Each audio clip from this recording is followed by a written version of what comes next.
খাগড়াছড়ির বিভিন্ন সীমান্ত দিয়ে প্রবেশ করা ৮১ ভারতীয়কে আটক করেছে বিজিবি। তাদের দাবি, গুজরাট থেকে বিমানে করে সীমান্তে নিয়ে এসে ভারতের সীমান্তরক্ষী বাহিনীর সদস্যরা বাংলাদেশে অনুপ্রবেশ করায়। এছাড়া কুড়িগ্রামে বাংলাদেশে পুশ ইন করা ৪৪ জনকে আটক করা হয়েছে। রূপায়ণ তালুকদার ও রাজু মুস্তাফিজের তথ্য ছবিতে প্রতিবেদন।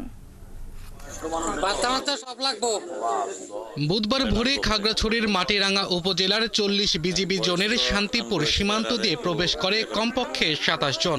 এরপর তাদের আওয়াজ শুনে ছুটে আসেন এলাকার লোকজন। স্থানীয়রা জানান, ঘটনাস্থলে এসে দেখতে পান বেশ ক্লান্ত হয়ে বসে আছেন নারী ও শিশুরা। পরিচয় জানতে চাইলে বলা হয়, এখানে ৩ পরিবারের ২৭ জন রয়েছে এবং সবাই ভারতের গুজরাটের বাসিন্দা। তাদের ঘর বাড়ি ভেঙে দেওয়া হয়েছে এবং হেলিকপ্টারে করে সীমান্তে নিয়ে এসে ভারতের সীমান্তরক্ষী বাহিনীর সদস্যরা তাদের বাংলাদেশে অনুপ্রবেশ করিয়েছে। আসিয়া তখন বললাম যে আপনারা কোথেকে আসেন? ভাই আমি ভারত থেকে আসি। কে নামা দিছে? কবি হিসাবে নামা দিছে। তাহলে ফজনা ছাড়া আমার এখানে সিলি করতেছে। আমরা আমার বাড়িতে ফাঁসে পারি, আমি দৌড়ে আসি, দেখি দিয়ে মহিলা এগুলো এনে মাটিতে পড়ে গেছে। বিজিবি আসার পরে এদেরকে একটা হেদের দায়িত্ব নিয়ে গেছে, বলতেছে যে আরো ইন্ডিয়া নাকি আরো ১৭ গাড়ি স্টক করে রাখছে মুসলমান, ওগুলো বাংলাদেশে পাচার করবে।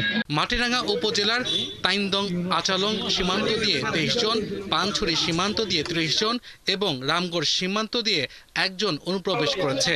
তারাও প্রথমে স্থানীয় লোকজনের বাড়িতে আশ্রয় নেন। এরপর লোকজন খবর দিলে বিজিবি অনুপ্রবেশকারীদের তাদের হেফাজতে নিয়ে যায়। তবে এ ব্যাপারে বিজিবির কোনো বক্তব্য পাওয়া যায়নি। টহল জোরদার প্রত্যেক দিন আছে, ঠিক আছে। তারপরেও সারা রাত তো আর বিজিবি প্রত্যেকটা সীমান্ত এলাকায় চৌকিদারের মতো থাকতে পারে না, হয়তো যে কোনো সুযোগ বুঝে তারা আসছে। মুসলমানকে পুশব্যাক করার জন্য তারা প্রস্তুতি নিয়ে আছে।